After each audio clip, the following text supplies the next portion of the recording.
Bonjour, c'est votre émission favorite. Aînés, on vous écoute. Je suis Judith Gagnon, la présidente de la QDR Québec. Je reviens à toutes les semaines avec un grand intérêt parce que c'est important là, que je vous parle de certains sujets. Alors aujourd'hui, on a la chance d'avoir encore toute l'équipe des travailleurs de milieu avec leur coordonnateur de la QDR Québec. Alors, je vous les présente là rapidement. Jacques Pouliot, bonjour Jacques. Bonjour. Alain Blanchette, bonjour Alain. Oui, bonjour. Éric Tarissan, bonjour Éric. Bonjour. Et Joseph Désiré Avonneau, bonjour Joseph. Bonjour. Ça nous fait plaisir. Aujourd'hui, pour le bénéfice de nos auditrices et nos auditeurs, on va parler des services de maintien à domicile. Parce que tout le monde le sait, c'est pas une cachette. Tous les aînés veulent vieillir à domicile parce qu'ils se sentent mieux. C'est leur environnement, leur intimité, puis tout ça. Alors, on va faire le tour de la question avec vous parce que vous connaissez ça, vous voyez sur le terrain qu'est-ce qui se passe. Alors, j'aimerais ça, là, vous parlerez à tour de rôle en vous nommant qu'on parle... Est-ce que ça va-tu bien, les services de maintien à domicile? Qu'est-ce qui marche pas? Voulez-vous m'en parler, s'il vous plaît?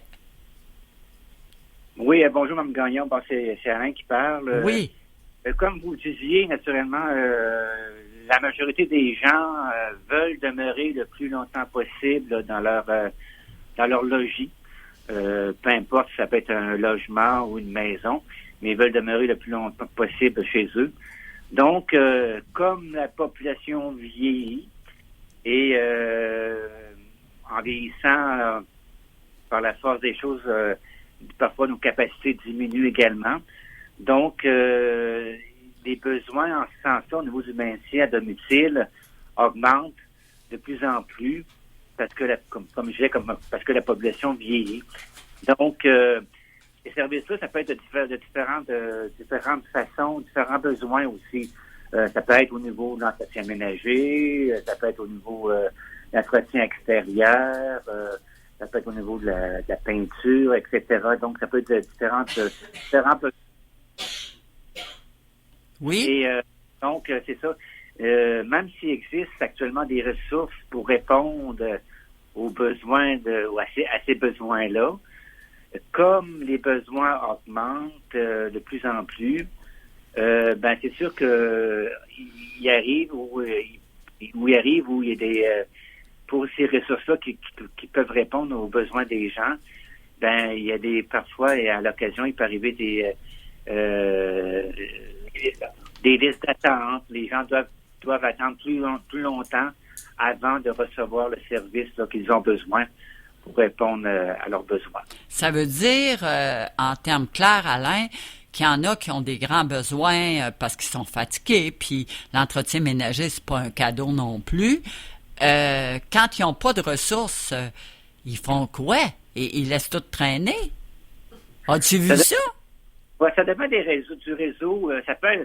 Parfois, ça peut être comblé à l'occasion par la famille immédiate, les enfants, un frère, une sœur, ou ça peut être aussi comblé par peut-être un voisin, une voisine. Mais c'est plutôt rare. Puis les gens, les commentaires que j'entends souvent, le commentaire que moi j'entends souvent, c'est on veut pas déranger. Je veux pas déranger mes enfants pour ça. Je veux pas déranger mon voisin pour tel service. Fait que j'en parle pas, puis j'ai mon temps rester avec mon besoin, puis pas déranger le monde avec ça. Fait que c'est pour ça la difficulté qu'on peut rencontrer, c'est que par gêne ou par peu importe, les gens osent pas demander de l'aide à leurs enfants ou à leur entourage là, pour pas les déranger. Ouais, mais il doit venir un temps que ça n'a plus d'allure. Parce que si ils attendent, ça doit se dégrader formidablement à un moment donné. Ben absolument. Je vais continuer sur ce qu'Alain disait. Moi, c'est Éric. Puis effectivement, c'est ce qui se produit parce que souvent, quand ces personnes-là nous appellent, ça fait déjà un bon bout de temps qu'ils ont besoin d'aide. Ça arrive souvent qu'elles appellent comme en dernier recours. C'est à ce moment-là qu'elles apprennent justement qu'il y a des listes d'attente. Là, ben, le problème qui se produit, c'est que moi, je peux leur donner des ressources au privé. OK. C'est beaucoup plus rapide, mais au privé, c'est un peu plus cher. À ce moment-là, c'est pas tout le monde qui a les moyens de payer. Puis même si on peut le déduire sur l'impôt, ben il y a beaucoup de ces personnes-là qui n'ont pas non plus les moyens d'attendre un an, d'avoir leur retour d'impôt pour pouvoir payer ça. OK. Ça, c'est quand il n'y a pas des trous de service. Comme bien souvent, celles qui ont des maisons, les personnes aînées qui ont des maisons, ben ont besoin de faire passer la tondeuse ou la neige l'hiver. Ça, c'est un autre problème parce qu'il n'y a pas de ressources qui donnent ce service-là. Il faut encore faire affaire au privé. Et pour le gaz l'été, c'est compliqué parce que c'est de trouver quelqu'un qui va le faire dans tel ou tel secteur. C'est pas toujours disponible. C'est vraiment compliqué des fois. Mais savez-vous, je voudrais entendre Joseph, là, puis après, je vais vous donner mes perceptions, puis je veux qu'on en parle. Joseph, toi, as-tu vu les mêmes choses que tes deux compagnons? Oui, je vais simplement ajouter que le service aux aînés dépend largement de la disponibilité des ressources. Or, il se trouve que de plus en plus, il y a des organismes communautaires qui font face au problème de manque de bénévoles. Les bénévoles, qu'ils soient spécialisés ou non. Donc, les bénévoles peuvent être spécialisés à des tâches particulières, comme le service ménager, l'entretien, le transport et autres. Et du coup, nous, comme travailleurs de milieu, on observe que cela a des répercussions dans l'offre des services. Et cela se ressent aussi dans la mesure où il y a souvent comme une longue attente. Une longue attente, la durée prolongée. Il y a aussi comme de l'insatisfaction aussi du fait qu'on fasse recours à des organismes communautaires comme ressources et que les aînés soient toujours dans une longue attente. Et cela produit à la longue de l'anxiété chez les aînés. Donc, il y a d'autres besoins aussi qui s'ajoutent. Aujourd'hui, on parle de la fracture numérique. La fracture numérique, c'est-à-dire il y a des services qui sont en ligne. Et la plupart des aînés n'ont pas peut-être la capacité de maîtriser l'outil informatique et ils ont besoin d'aide à ce niveau. Je crois qu'il y a quelque chose à faire aussi à ce niveau. Et ça fait qu'il y a des organismes communautaires qui n'offrent pas ces services-là. Ah, c'est important là, ce que tu dis, Joseph, puis qu'est-ce que vous dites. On a, dans les consultations de la QDR, on a entendu des aînés dire, nous, on n'est pas bon en informatique. On a un nouveau téléviseur, un nouveau téléphone, puis on n'est pas capable de l'activer, puis il y a personne qui nous aide. Est-ce que ça n'a pas de bon sens, là? Puis ils ont vraiment pas d'aide, là. Qu'en pensez-vous? Oui, moi, je pense que c'est quelque chose qui amène à réfléchir pour essayer de voir dans quelle mesure des organismes communautaires pourraient trouver des bénévoles, des personnes spécialisées pour ce genre d'affaires, de telle sorte que lorsque des aînés se retrouvent dans leur appartement, leur domicile, confrontés à des problèmes d'informatique, qu'ils aient des ressources, des personnes qui viennent les aider. C'est d'autant plus que la plupart des services sont offerts aujourd'hui en ligne. Ben exactement, parce que puis c'est beaucoup plus vite en ligne. Fait que, mais écoutez, on va aborder quelque chose, puis après on reviendra. Souvent, pour des rendez-vous médicaux, tu fais ça en ligne. Pour des prises de sang, tu fais ça en ligne. Mais ils font quoi? Ils prennent plus de rendez-vous. Ils font quoi? N'avez-vous vu des gens qui étaient confrontés à ça puis qui disaient, on lâche tout, on fait plus rien. N'avez-vous vu? Ben oui, absolument. Judith, ça arrive assez régulièrement d'avoir des personnes comme ça qui ont besoin de rencontrer un médecin parce que souvent, les aînés, il y en a beaucoup qui n'ont pas de médecin de famille. Puis là, c'est très compliqué à ce moment-là. moi, je leur donnais un numéro de téléphone qui leur permettait de prendre rendez-vous avec un médecin. Mais parce que c'est ça, ces personnes-là, quand ils ont pas d'aide, puis ils n'ont jamais utilisé Internet, ben on part de loin, là. Puis déjà, par Internet, c'est compliqué, en plus, d'arriver à avoir un rendez-vous avec un médecin. Alors, imaginez quand vous n'avez pas Internet, comment est-ce que c'est compliqué, voire impossible. Puis ça, c'est un problème récurrent qui arrive. Puis comme disait Joseph, ça serait bien s'il y avait des ressources qui pouvaient les aider dans ce sens-là, en utilisant, en permettant à ces personnes-là de pouvoir prendre rendez-vous par Internet en le faisant pour eux, ça serait vraiment bien. Ouais, mais je vais arriver à quelque chose. Trouvez-vous qu'il y a de l'entraide dans notre société? Parce que là, c'est une grosse question que je me demande, là. Trouvez-vous qu'il y en a de l'entraide? Envoyez-vous des gens qui s'entraident, qui sont pas nécessairement de la famille, mais qui s'entraident? Voyez-vous ça beaucoup ou il n'y a plus ça? Moi, je pense qu'il y a de l'entraide. La seule chose qui est présentement, on arrive à un état de constat aussi, c'est la population aînée est en augmentation de beaucoup.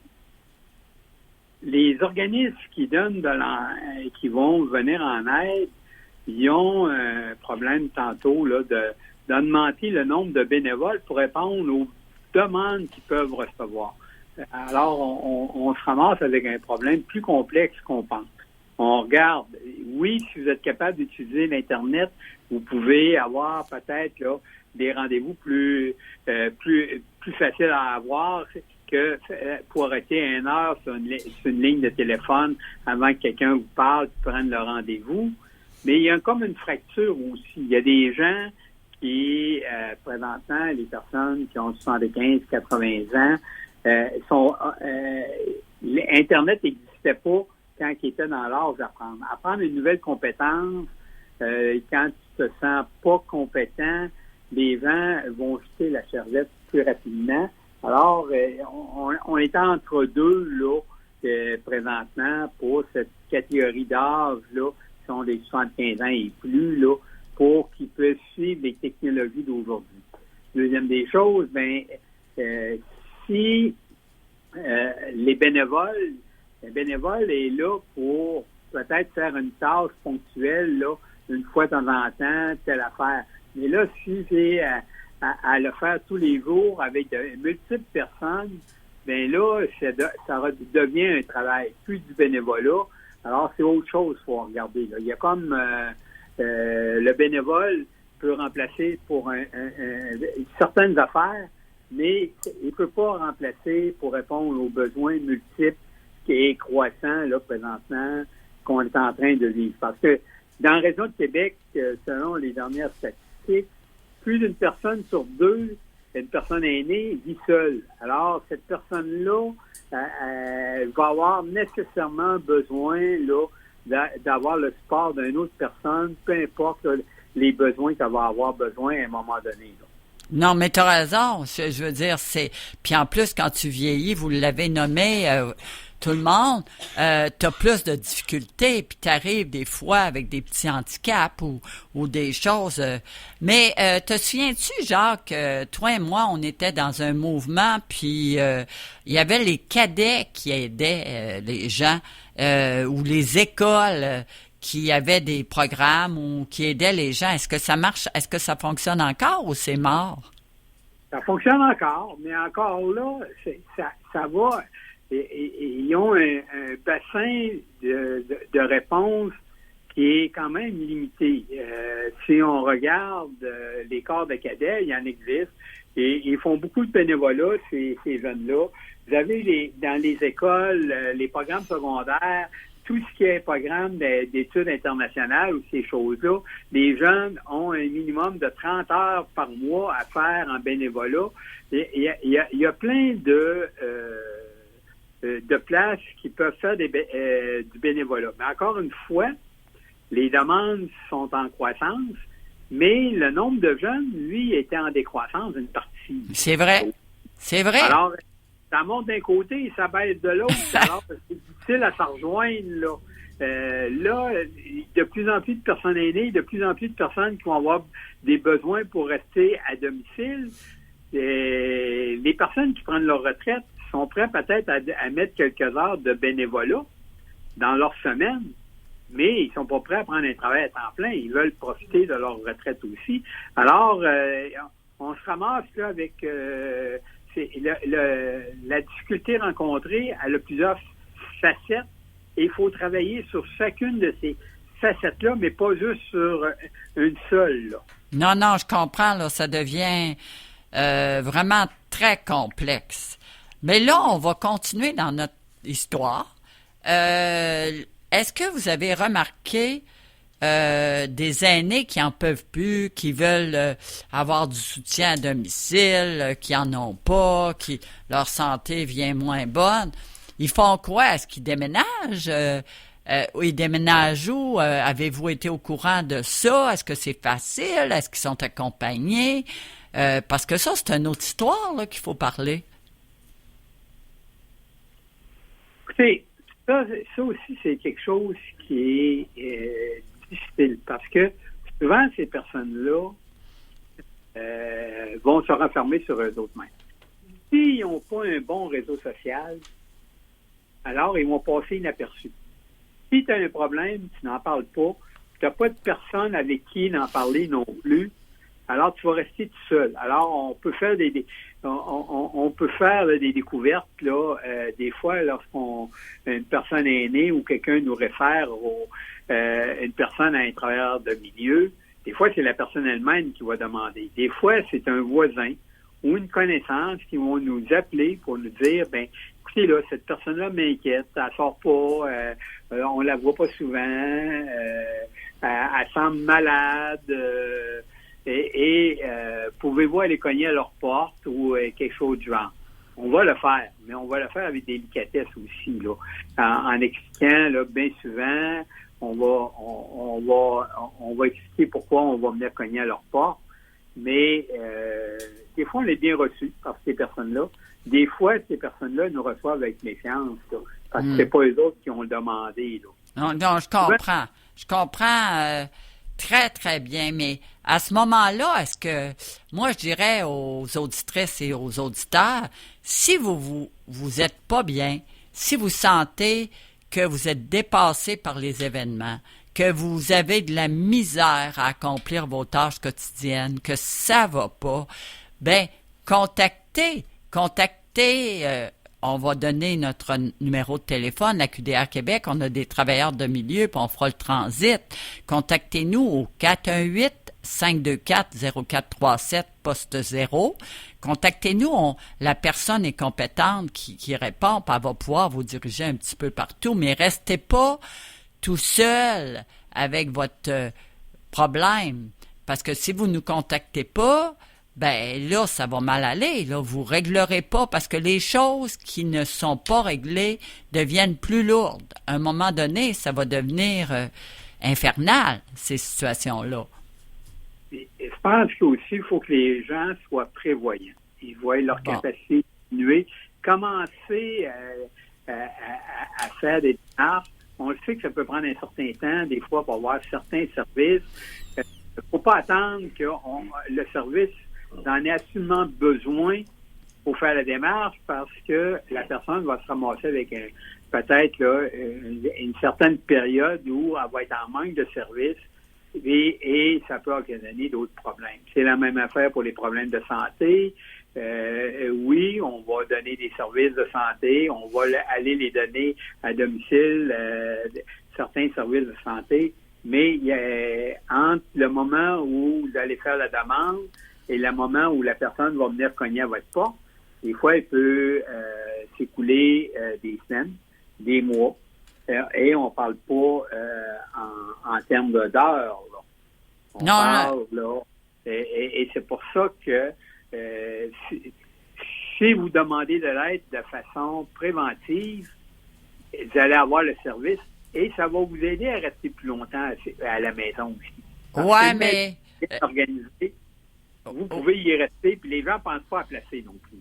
Bon, écoute, grosse question. Je pense que c'est la question de l'émission puis du siècle. y a-tu une liste de choses à faire, comme une petite liste de recettes, que on fait ça en premier, deuxième, troisième, quatrième, on va... Y a-tu des documents qui nous montrent ça, là?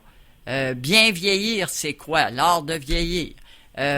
Veuillez, s'il vous plaît, voir tel ou tel aspect, puis avec tout ça, est-ce que ça existe ou si ça n'existe pas, on devrait le faire? Parce que avec un ordre comme ça l'aiderait beaucoup de monde. Ben, c'est une bonne question que tu soulignes là, parce qu'effectivement, ça vient de savoir, une des plus grosses demandes qui détient la plus grosse liste d'attente, ça sera toujours l'entretien ménager. Mais c'est écrit nulle part la longueur des listes d'attente, dépendamment des besoins, dépendamment des ressources. Comme pour ce qui est du transport, ben ça, normalement, c'est beaucoup plus facile. Puis, à propos du transport, ben il y a évidemment la STAC, le service de transport adapté. Mais encore une fois, la personne, il faut qu'elle prévoie rencontrer son médecin pour pouvoir compléter la demande. Ça, c'est une des difficultés qui peut survenir de ce côté-là.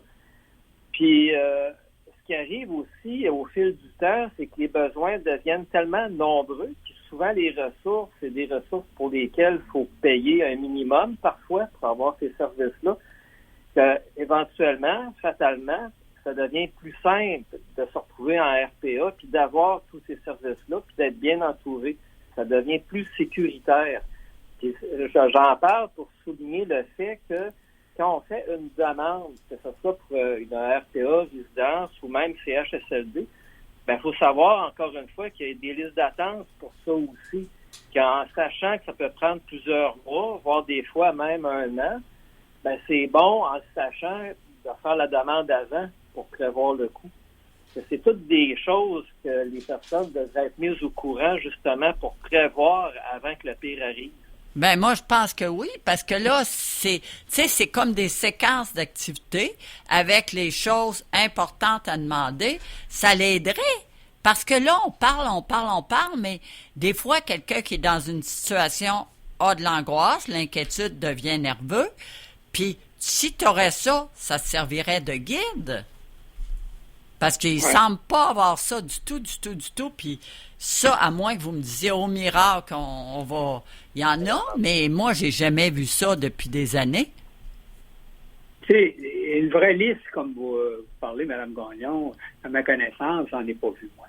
Ce que je peux vous dire, c'est quand vous faites affaire avec des intervenants, ils vont faire du sur-mesure. Ils vont regarder, ils vont faire un inventaire de vos besoins, de votre condition, de la façon dont vous êtes capable aussi là, de prendre vos responsabilités, quel est votre pouvoir d'agir et d'autonomie.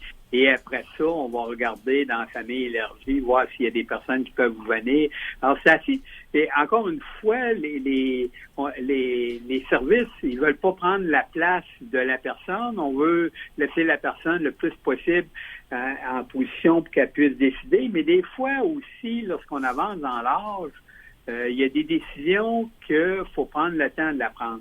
Il y a des décisions qui nécessitent là de faire il y a une personne qui elle vit dans sa maison, puis elle se rend compte que de moins en moins elle est capable de y vivre, capable de l'entretenir, ces choses-là. Elle a une réflexion à faire avant de dire « je déménage, aller ailleurs ». Souvent, la crainte que ces gens-là peuvent avoir, c'est s'ils en parlent, là, la personne va dire « ah, ben, OK, faut que tu déménages, tu n'es plus capable de vivre tout seul, puis ah ouais, déménage ». Alors que la personne est en train de réfléchir. Oui, mais le déménagement doit se faire aussi avec son accord. Il faut qu'il se fasse ici, là. Et quand une personne a accepté que je suis rendu là, et là, je déménage, ça va être plus facile aussi de se sentir en contrôle et en pouvoir aussi de décider que j'allais à telle place. Je vous suis. Et part à toutes les décisions. Alors, cette personne-là va garder sa joie de vivre et va garder aussi son pouvoir d'agir et de prendre des décisions. Souvent, les personnes qui sont rendues à un certain âge, ils ont peur de tout ça, là. C'est une grande angoisse là, de dire, mais là, je suis plus capable, j'ai besoin des autres. Mais là, les autres, ils prennent des décisions vite, puis la décision est prise, puis il n'y a pas moyen de consulter. Des fois, ces personnes-là, il y a certains détails qui vont devenir importants, que c'est pas important pour la personne à côté. Moi, je regarde, j'avais une personne aînée qui avait 94 ans, qui s'est en allée en résidence pour personnes aînées.